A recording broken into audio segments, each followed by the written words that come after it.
There's been a massive increase in murders in the Northwest Province during the first quarter of the financial year. Overall, contact crimes increased by more than 8% compared to the same period last year. I'm now joined by the MEC for Community Safety in the Northwest, and that's Wessels Morweng. MEC, a very good afternoon to you. Thanks very much for your time. Have police been able to put a finger on what has led to this massive increase in your province?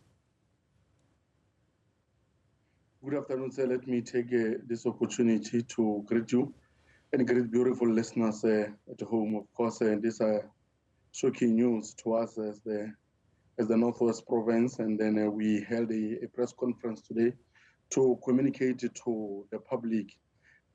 But we have noted an issue with concern, and measures are in place to make sure that we deal with the rising murder cases in our province. But we came to a conclusion that the weapon that is used in most instances is the guns, which we can't overrule the fact that the Northwest is connected to the borders in the SADC area, where we've been experiencing an influx of illegal, undocumented foreigners in our province that at times makes it very difficult for our systems to be able to track them. But there's a multifaceted approach where we will be engaging the relevant department with regards to that. Guns may have been used, but do we know anything about motives?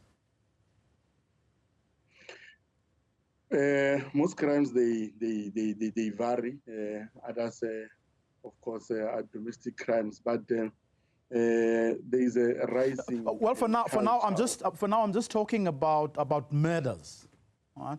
Yes. Yeah. Do we know? Have we been able to establish any trend in terms of what the motives are?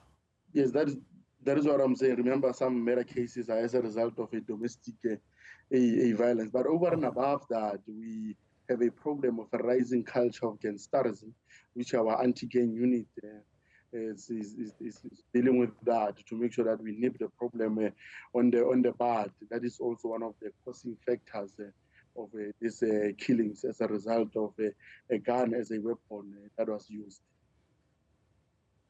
Let's talk a bit about the killing of women, more specifically, but also because there is the case that we are. We're talking about today. People. It was in another province, but it says here. Sexual offences have decreased by 4.3%. Which amounts to about 36 cases. But as people always say, one case is one too many. What are one too many? Is it because you've been doing something, or it just the decrease just happened by itself without anyone having to go out there and deal with this particular pandemic? No, we have been doing something. It can't decrease on its own. There was a concerted effort to make sure that we reduce gender-based violence, as it is one of the scourge or the pandemic that is in our communities, that is terrorizing our communities.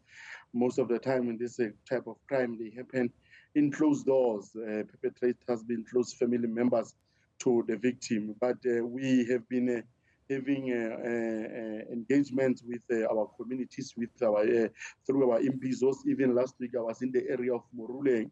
We have identified where most cases of gender-based violence are happening. I was there engaging and speaking to communities, because this type of crime, we need to be able to conscientize the victims. They can be able to report the crimes of this nature, but also not for victims to withdraw the cases, because that is another challenge that we have been experiencing. So we have been trying by all means, but also my visits to police stations, because I've been making unannounced visits to various police stations.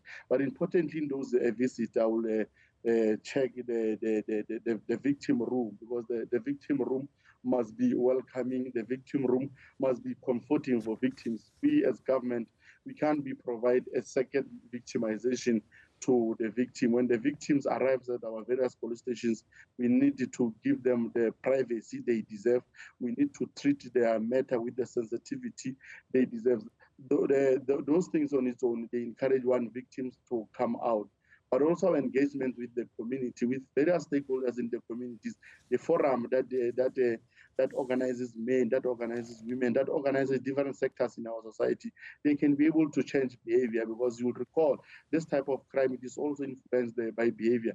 But also other departments, we've been engaging with the Department of Economic Development, where we know that the licensing for alcohol, that way it comes from. Because in my engagement with the community of Morweng, for instance, the traditional leadership in the area, including members of the community, they've attributed the problem to a number of taverns that we have in the area. We also need to look into that a certain number of licenses must be issued in the area, because once we've got so many taverns in the area, that creates a problem. On the other hand, of course, we must advance the economic development in each and area, but the issue of taverns and clubs cannot be only the source of economy. There are other economic sources that government is looking into. So it's a multifaceted approach that we've been working on. This did not happen because on its own, there was a concerted effort to reduce this number, this particular crime, which is gender-based violence. Of course, I mean, illegal mining has also been a big problem. I mean, at the weekend, in fact, for the past few days, we were talking about people who were leasing out their rooms to Zama-Zamas, who then go underground and get into shafts and the like. You know that case only too well. On the back of, when everything has been said and done, MEC, the big question is whether you have a plan.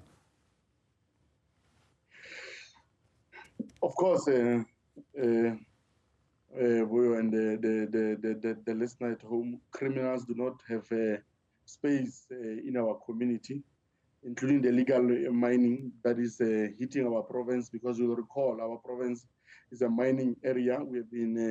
We have welcomed the initiative by the national government to bring Operation Valumkoti, which has been doing very well to make sure that we close this illegal mining. Even the case that we have just mentioned, we commend our men and women in blue to have swiftly moved to make an arrest with regards to that. And the investigation are underway to check if maybe there are other houses where the particular incidents could be happening. But the plan is in place, like you are saying, just to get straight into your question. One is to increase the personnel that we have, and then two, it is also to deal with the infrastructure, because in other areas you'll find that you've got the police stations that do not have cells to can detain the suspects. All those challenges the police have brought forward to me. We will be having our min-max where we are going to engage SMECs with ministers.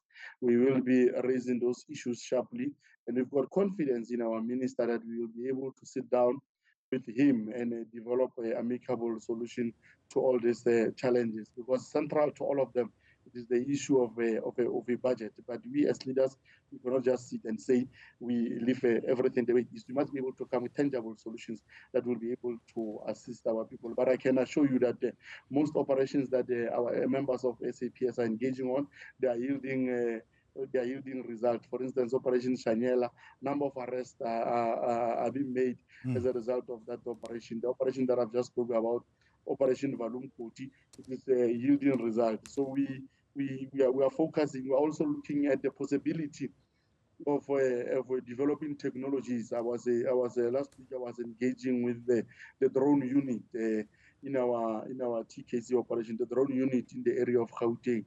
We're also looking into bringing that, especially in the areas of Mafikeng, where drugs are prevalent in our communities. If we can have such advanced technologies, we're also looking at bringing technologies into the areas of stock theft, because it is one of the crimes that we realize that it is on the rise, especially in the rural communities. As you know, our province is predominantly rural. In the area of Dr. Ruth Khomuti-Mompati in Taung, and then in Zeras, in the areas of Ngakamudramalema, that's where this crime is prevalent. But taking advantage of the fourth industrial revolution, through the technology, we can be able to deal with that. But all of these issues that I've raised, of course, they will require us to have enough budget. But we will put our minds together, working hand in glove with our minister to develop all these problems.